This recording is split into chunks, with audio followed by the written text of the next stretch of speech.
আসসালামু আলাইকুম এভরিওয়ান। আজকে আমি আপনাদেরকে 4 থেকে 5 বছর মেয়ের জন্য সারারা আর টপস মেক করে খুবই ইজি ওয়েতে কাটিং স্টিচিং করেছি, সম্পূর্ণটা দেখাচ্ছি। আপনারা যদি ধৈর্য ধরে সম্পূর্ণ ভিডিওটি দেখেন তাহলে তার থেকে কম বা বেশি যত এজ হোক না কেন আপনারা কিন্তু মেক করে নিতে পারবেন। তার জন্য ফুল ভিডিওটি দেখবেন। আর আপনি যদি আমার চ্যানেলে নিউ হয়ে থাকেন প্লিজ আমার চ্যানেলটি সাবস্ক্রাইব করবেন। আর এই ড্রেসটি আমি মেক করেছি জর্জেট ফেব্রিক্স দিয়ে, তার ভিতরে ইনারও অ্যাডজাস্ট করে নিয়েছি। আর ডিটেলসে বলছি কতটুকু কাপড় নিয়েছি। আমি লেস নিয়েছি 3 গজ, জর্জেট ফেব্রিক্স নিয়েছি 2 গজ, আর প্লেন এক কালার যে কাপড়টি ছিল সেটিও নিয়েছি 2 গজ। এই ফেব্রিক্সটি কিন্তু খুবই সুন্দর, আপনারা যে কোনো মার্কেট থেকে কিনে নিতে পারেন। 200 থেকে 250 টাকা গজ বা তার থেকে বেশি নিতে পারে। তো সারারার জন্য প্রথমে আমি কাপড়টিকে 2 বাজ করে নিয়েছি, তারপর আরেকটি বাজ করে নিব। ইন টোটাল 4 বাজ করে নিতে হবে। তো আমি সেম ওয়েতে 4 বাজ করে নিয়েছি। আমি 4 থেকে 5 বছর মেয়ের জন্য মেক করছি, সেক্ষেত্রে লম্বা নিচ্ছি 24 ইঞ্চেস। তার থেকে এজ বেশি হলে আপনারা 1 থেকে 2 ইঞ্চি বেশি নেবেন, আর যদি কম হয় তাহলে 1 থেকে 2 ইঞ্চি কম নেবেন। তো প্রথমে আমি লম্বার মাপটি নিলাম, তারপর 3 ইঞ্চি নিলাম কোমরের বেল্টের জন্য, তারপর 3 ইঞ্চি নিচ থেকে হাইয়ের জন্য 9 ইঞ্চিতে মার্ক করলাম, এবং কোমর অনুযায়ী আমি কোমরের অংশটি কেটে নিচ্ছি। কোমরের সাইজ যত হবে তাকে 3 দিয়ে ভাগ দিবেন, 1.5 থেকে 2 ইঞ্চি এক্সট্রা নেবেন। সো আমি সেই অনুযায়ী আমারটা নিয়ে নিয়েছি, আর এখানে নিচ্ছি আমি 10 ইঞ্চি। আপনারা যদি আমার ভিডিওটি সম্পূর্ণ দেখেন, আমি ডিটেলসে লিখেও দিয়েছি যাতে আপনাদের কোনো প্রবলেম না হয়। সো আশা করছি ভিডিওটি আপনাদের জন্য খুবই হেল্পফুল, এবং এই ভিডিও থেকে আপনারা অনেক কিছু জানতে পারবেন। যেহেতু আমি সারারা মেক করছি তাই উপর থেকে আমি একটা মাপ নিয়ে নিচ্ছি 14 ইঞ্চি, মানে হাইয়ের নিচ হতে হবে 1 থেকে 2 ইঞ্চি, এটা খেয়াল রাখবেন। তারপর 14 ইঞ্চি নিয়ে আমি মার্ক করে নিচ্ছি। 2টি পার্ট হবে, উপরের একটি পার্ট আর নিচের আরেকটি পার্ট। ওকে, নিচের পার্টটির সাথে আমি জর্জেট ফেব্রিক্সটি অ্যাড করে নিব কুচি করে, তাহলে কিন্তু ইজিলি আমরা মেক করে নিতে পারি সারারা। আপনি যদি আমার চ্যানেলে নিউ হয়ে থাকেন অবশ্যই আমার চ্যানেলটি সাবস্ক্রাইব করবেন। যারা ওল্ড সাবস্ক্রাইবার আছেন অবশ্যই সবসময় আমার ভিডিও দেখবেন, আপনারা কমেন্টস করবেন আপনারা কেমন যেন হয়ে গেছেন এখন, আমাকে কমেন্টস করেন না, ঠিকমতো আমার ভিডিও দেখেন না, পুরা এটা করবেন না। তো দেখুন, আমি প্রথমে বলেছি আমি 2 গজ কাপড় নিয়েছি। সো 2 গজের কাপড় লেন্থ কিন্তু 2 বাজ করলে 36 ইঞ্চি। ওকে, তো একটি পায়ের জন্য আমি 36 ইঞ্চি কুচির জন্য নিচ্ছি, আর লম্বা 1 ইঞ্চি আমি বেশি নিচ্ছি। নিচের অংশটা যতটুকু আমি কেটে নিয়েছি তার থেকে 1 ইঞ্চি বেশি নিচ্ছি, কেননা আমি বর্ডারে একটু বাজ দিয়ে সেলাই করে নিব সেজন্য। তো আমি কাপড়টি কেটে নিচ্ছি, মিডলের অংশ 2টি পায়ের জন্য 2টি অংশ। তো প্রথমে আমি সাইড বর্ডারটি সেলাই করে নিব, জাস্ট একটি বাজ তারপর আরেকটি বাজ, এভাবে দিয়ে আমি সম্পূর্ণটা সাইড বর্ডার সেলাই করে নিচ্ছি। তো আমি অফ ক্যামেরায় আমি সেলাই করে নিয়েছি, এই যে দেখুন একদম চিকন করে একটি সেলাই দিয়ে নিয়েছি। আর এটার সাইডে বর্ডার ছিল, সো এখানে সেলাই করার দরকার নেই, মানে পার ছিল। তো এভাবে চিকন চিকন করে কুচি দিয়ে সম্পূর্ণটা অংশ আমাকে অ্যাডজাস্ট করে নিতে হবে। আমি অলরেডি একটি সেলাই করে নিয়েছি, আর অন্যটি আপনাদেরকে সেলাই করে দেখাবো। আমার ভিডিও আপনাদের কেমন লাগে এবং কোন ধরনের ভিডিও দেখতে চান তা অবশ্যই কমেন্টস করে জানাবেন। তো চলুন দেখা যাক এটা কিভাবে আমি সেলাই করছি। প্রথমে ইনারের যে কাপড়টি সেটি ভিতরে রাখবো। আপনারা চাইলে সিঙ্গেল ভাবেও সেলাই করতে পারেন, উপরে পার্টটি কুচি করে লেন্থ যতটুকু আছে ওইটার সে মেজারমেন্ট নিয়ে তারপর আবার লাগিয়ে নিতে পারেন। সো আমি একবারে অ্যাডজাস্ট করে নিব। দেখুন হালকা হালকা করে একটু ডিস্টেন্সে আমি কুচি দিচ্ছি। যত কাপড় বেশি নেবেন কুচি কিন্তু তত বেশি হবে, আর দেখতে অনেক সুন্দর হবে। আর আমি যতটুকু ফেব্রিক্স নিয়েছি 4 থেকে 5 বছর বেবির জন্য পারফেক্ট আছে। আমি চেক করে নিচ্ছি যে কুচি কতটুকু দেওয়া যাবে, কেননা ইনারের কাপড়ের থেকে যদি উপরের কাপড়টি অনেক বেশি হয় সেক্ষেত্রে কুচি কিন্তু বেশি হবে। এভাবে মেজারমেন্ট করে করে আমি সম্পূর্ণটাতে কুচি করে নিয়েছি।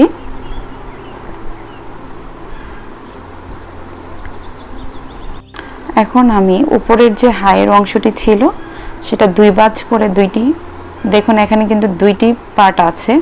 আমি হাইয়ের অংশটি প্রথমে সেলাই করে নিচ্ছি। নর্মাল সালোয়ার আমরা যেভাবে সেলাই করি একদমই সিম্পলভাবে চিন্তা করবেন, দেখবেন আপনিও মেক করতে পারবেন। আর আমার চ্যানেলে অসংখ্য ডিজাইনার ড্রেসের ভিডিও, কাটিং, স্টিচিং আর বিউটি টিপস অনেক ধরনের ভিডিও দিয়ে থাকি, শর্টস ভিডিও আপনাদের জন্য শেয়ার করে থাকি।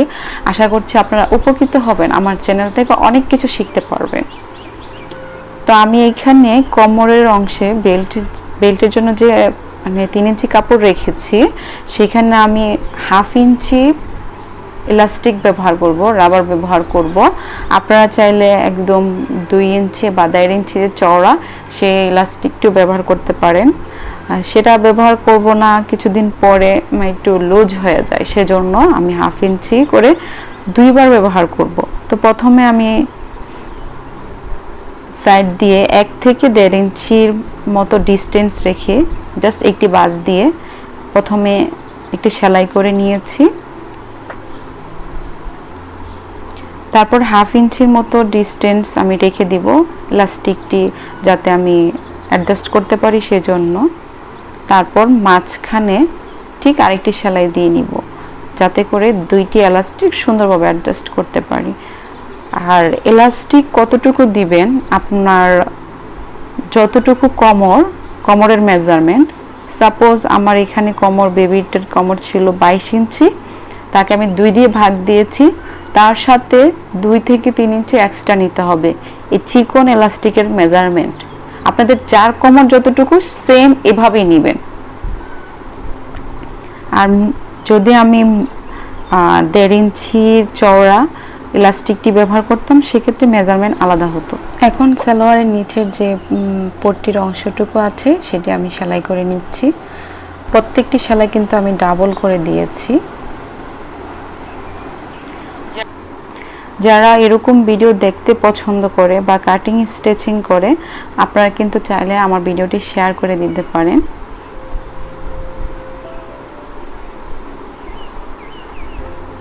তো এই অংশটি সেলাই করার পর আমি মেজারমেন্ট করে দেখব যে পায়ের যে মহড়া এখানে আছে কতটুকু আছে। ওকে, তার জন্য আমি ফোল্ড করে নিচ্ছি।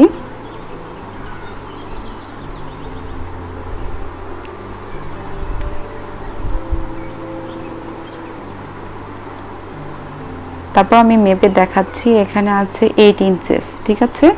তো আমার এই অংশটি 8 ইঞ্চেস যেখানে হয় সেখানে একটি মার্ক করে নিতে হবে। আমি কিন্তু ইনারের কাপড়টি আর যে কুচি দিয়েছে সেটা একসাথে রাখবো না, তাহলে কিন্তু খুবই বাজে লাগবে, আপনার শাড়িটি নষ্ট হয়ে যাবে, দেখতে একদমই ভালো লাগবে না। সো একটু মনোযোগ দিয়ে দেখুন আমি কিভাবে অ্যাডজাস্ট করছি বা সেলাই করছি। প্রথমে আমি যেখানে দাগ দিয়েছি নিচ থেকে সে দাগ বরাবর সেলাই করে নিব উপরের পার্টটি, ঠিক আছে। আর আপনারা যদি ডাবল জর্জেট ফেব্রিক্স দিয়ে সেলাই করেন তাহলে কিন্তু ইনারের প্রয়োজন হয় না। তো আমি প্রথমে এই সেলাইটি দিয়ে নিয়েছি, তারপরে খেয়াল করে দেখবেন আমি কিভাবে ইনারটি অ্যাডজাস্ট করি।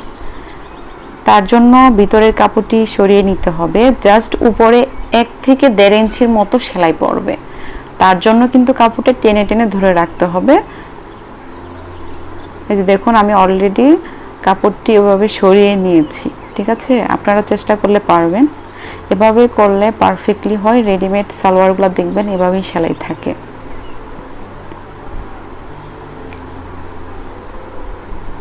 খুবই সুন্দর করে থাকবে, আলাদা আলাদা হয়ে থাকবে, সেজন্য কুচিটি বা শাড়ার ঘেরটি পারফেক্টলি বোঝা যাবে। তো আমি 2টি ওয়েতে আপনাদেরকে দেখিয়ে দিচ্ছি কিভাবে এই সালোয়ারটি কুচির অংশটি আমি অ্যাডজাস্ট করব। এভাবে আপনারা অ্যাডজাস্ট করতে পারেন। আরেকটি হলো, তো ওই ওয়েতে সেলাই করতে পারেন, আর এখন আমি যেভাবে দেখাচ্ছি এভাবে সেলাই করে নিতে পারেন। উল্টো সাইডগুলো বাইরে থাকবে আর ভিতরে থাকবে হলো রাইট সাইডগুলো, ঠিক আছে। এই দেখুন এভাবে সেলাই করে নিতে পারেন। তারপরে সেলাইয়ের অংশের উপরে আমি লেস অ্যাডজাস্ট করব, যেখানে কুচি অ্যাডজাস্ট করেছি। তারপর কুচির অংশের উপরে আমি লেস অ্যাডজাস্ট করে নিয়েছি। আপনারা লেস দিতে পারেন বা নাও দিতে পারেন। তো লেস দেওয়াতে কিন্তু আরো সুন্দর হয়েছে। আমি এলাস্টিকের মেজারমেন্ট অলরেডি আপনাদেরকে আগেই বলে দিয়ে নিয়েছি, আর এখানে লেখা আছে, আপনারা দেখতে পারেন। তো এখন হলো টপস পার্ট বা কামিজের যে অংশটি আমি মেক করে নিয়েছি সেটির জন্য প্রথমে কাপড়টি 4 ভাঁজ করে নিয়েছি। তারপর আমার টপ স্টিল লম্বা হবে 24 ইঞ্চি। তারপর আমার টপ স্টিল লম্বা হবে 20 ইঞ্চি। আমি 20 ইঞ্চি নিচ্ছি, এক্সট্রা নিচ্ছি না, কেননা আমি নিচে কিন্তু কুচি অ্যাডজাস্ট করে নিয়েছি। ওকে, তো আপনারা যদি কুচি না দিতে চান তার থেকে 2 ইঞ্চি বেশি দিবেন। যতটুকু মেজারমেন্ট নিতে চান তার থেকে বেশি নিতে হবে। গলার জন্য এবং আর্মহোলের জন্য, তালপাটের জন্য 5 ইঞ্চি করে নিচ্ছি। শোল্ডার 5 ইঞ্চি, আর্মহোল 5 ইঞ্চি। এখন বডি মেজারমেন্ট, বডি সাইজ যত তাকে 4 দিয়ে ভাগ দিবেন, তার সাথে 1.5 থেকে 2 ইঞ্চি বেশি নেবেন। ঠিক আছে, তো আমি সেই মেজারমেন্ট অনুযায়ী নিয়ে নিচ্ছি। তারপর শোল্ডার থেকে হিপস মানে সাইড ফাড়া যে দিব তার জন্য কিন্তু আমি উপর থেকে 12 ইঞ্চি নিচে দিচ্ছি, আর মিডল আরেকটি দাগ দিচ্ছি, সেটা কোমরের মেজারমেন্ট একটু ফিটিং করার জন্য। তো এখানে আমি 7.5 ইঞ্চি নিচ্ছি, আর এখানে নিচ্ছি 6.5 ইঞ্চি। আমি আমার মেজারমেন্টে নিয়েছি, আপনারা আপনাদের মেজারমেন্ট কেটে নিতে পারেন। তারপর আর্মহোলের সাইডটি একটু শেপ করে নিতে হবে। স্কেল দিয়ে আমি সাইড ফাড়ার অংশটি একটুখানি গ্যাপ রেখে আমি দাগ দিয়ে নিয়েছি। তারপর 1/2 ইঞ্চির মতো ডিস্টেন্স রেখে একটু কোণের সাইডটা দিয়ে রাউন্ড করে দিতে হবে, তাহলে কিন্তু কোণা বের হবে না, খুব সুন্দরভাবে হবে টপসটি। এখানে মার্ক করে দিচ্ছি সাইড ফাড়ার মেজারমেন্টের জন্য। আপনাদের কারো কোনো কিছু বুঝতে বা কত বছর বেবির জন্য কতটুকু লাগবে তা জানি আমাকে কমেন্টস করতে একদমই ভুলবেন না। সো টপস পার্টটির মেজারমেন্ট অনুযায়ী আমি যে উপরের পার্টটি কেটে নিয়েছি জর্জেট ফেব্রিক্সটি। এখন নেক ডিজাইনের জন্য আমি চওড়া নিচ্ছি 2 ইঞ্চি আর লম্বা নিচ্ছি 3 ইঞ্চি। সামনে পিছনে একই মেজারমেন্ট দিব। আমি চেষ্টা করেছি আপনাদেরকে ডিটেলসে টাইপস করে প্লাস বলে বোঝানোর জন্য। আই হোপ দ্যাট আপনারা ভালোভাবে বুঝতে পেরেছেন, আর আপনারাও মেক করে নিতে পারবেন আরও সুন্দরভাবে। শারারা, গারারা, এসেক্টা, লেহেঙ্গা, আমি কিন্তু সব ধরনের ভিডিও দিয়ে থাকি। আমার আরেকটি চ্যানেল আছে স্টাইল বাই জান্নাত নয়ন, ওই চ্যানেলে অসংখ্য বেবিদের ড্রেসের কাটিং, স্টিচিং আর ডিজাইনার ড্রেসের ভিডিও আছে, আপনারা চাইলে আমার ওই চ্যানেলে ভিজিট করতে পারেন। এই যে দেখুন আমি এটা কীভাবে অ্যাডজাস্ট করছি, 2টি বাস সাইড কিন্তু ভিতরে, তারপর উল্টো সাইডগুলো উপরে থাকবে। তারপর আমি গলার অংশটি সেলাই করে জাস্ট ফোল্ড করে নিব, যার ফলে আপনার কিন্তু আর মানে কোনো বক্রম দিয়ে গলাটি সেলাই করে নিতে হবে না।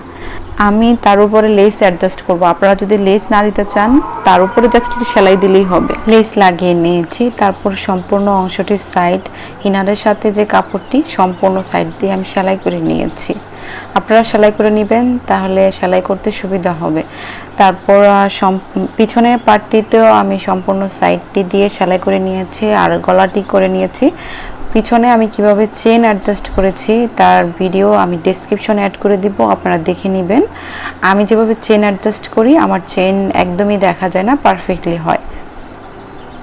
তারপর স্লিভের ডিজাইনের জন্য প্রথমে কাপড়টিকে 2 ভাঁজ 2 ভাঁজ 2টি 4 ভাঁজ করে নিয়েছি 2টি অংশ। তারপর টোটাল লেন্থ নিচ্ছি 9 ইঞ্চি, আর কুচির জন্য পরে দেখিয়ে দিচ্ছি কতটুকু নিচ্ছি। তারপর টপসের আর্মহোল আমি দেখে নিচ্ছি 6.5 ইঞ্চি। তারপর আমি এখান থেকেও 6.5 ইঞ্চি মেজারমেন্ট নিব, উপর থেকে 2 ইঞ্চি দাগ দিয়ে আর্মহোলের মেজারমেন্ট অনুযায়ী দাগ দিয়ে নিচ্ছি। আর নিচের স্লিভের মোহরি নিচ্ছি আমি 5 ইঞ্চি। 5 ইঞ্চি দাগটি 6.5 ইঞ্চি দাগের সাথে মিলিয়ে নিচ্ছি। তারপর আমি কেটে নিচ্ছি। স্লিভে আমি কুচি ব্যবহার করেছি, সেজন্য জর্জেট ফেব্রিক্সটি দেখাচ্ছি কতটুকু। তা নিয়েছি 4 ইঞ্চি, আর লম্বা নিচ্ছি 30 ইঞ্চি। সম্পূর্ণটা কুচি করে আমি স্লিভের অংশের সাথে অ্যাডজাস্ট করব। আর কালারের জন্য আমি দুঃখিত, ক্যামেরায় হঠাৎ করে লাইট বেশি ফোকাস পড়ে গিয়েছে, এই জন্য এরকম হয়েছে। এই যে দেখুন আমি কুচি করে নিয়েছি, তার উপরে আমি লেস অ্যাডজাস্ট করে নিচ্ছি।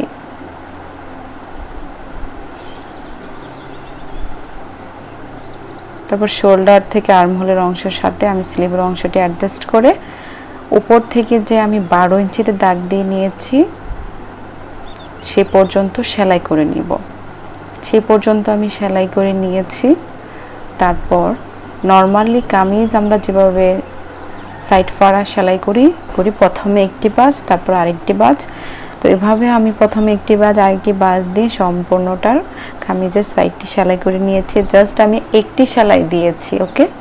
আর নিচে আমি কুচি ইউজ করব, সেজন্য লম্বা নিচ্ছি 2 ইঞ্চি, নিয়ে কাপড়টি যতটুকু থাকে, মানে নর্মালি আমরা গজ কাপড় বা জর্জেট কাপড় কিনলে যতটুকু কাপড়ের লেন্থ থাকে আমি সম্পূর্ণটা নিয়ে নিচ্ছি। মানে কাপড় যত বেশি নেবেন কুচি কিন্তু তত সুন্দর হয়। তো আমি বলেছিলাম আমি 2 ইঞ্চি নিচ্ছি, কিন্তু আমি তার উপরে আর একটু ডিস্টেন্স রেখে আমি 2.5 ইঞ্চিস মতো আমি কুচির জন্য কাপড় নিয়েছি। তো এভাবে কুচি করে আমি নিচের অংশটির সাথে অ্যাডজাস্ট করে সেলাই করে নিব।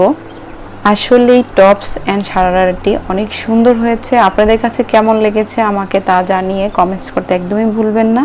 আমি অনেক কষ্ট করে ভিডিওটি করেছি আপনাদের বোঝানোর সুবিধার জন্য, যাতে আপনারা নতুন করে এরকম নিত্য নতুন ড্রেস মেক করতে পারেন। তো অবশ্যই একটি লাইক কমেন্টস অবশ্যই শেয়ার করতে ভুলবেন না। আর আপনি যদি নতুন হয়ে থাকেন প্লিজ সাবস্ক্রাইব করবেন। সবাই ভালো থাকবেন, আল্লাহ হাফেজ, দেখা হবে নতুন কোনো ভিডিওতে।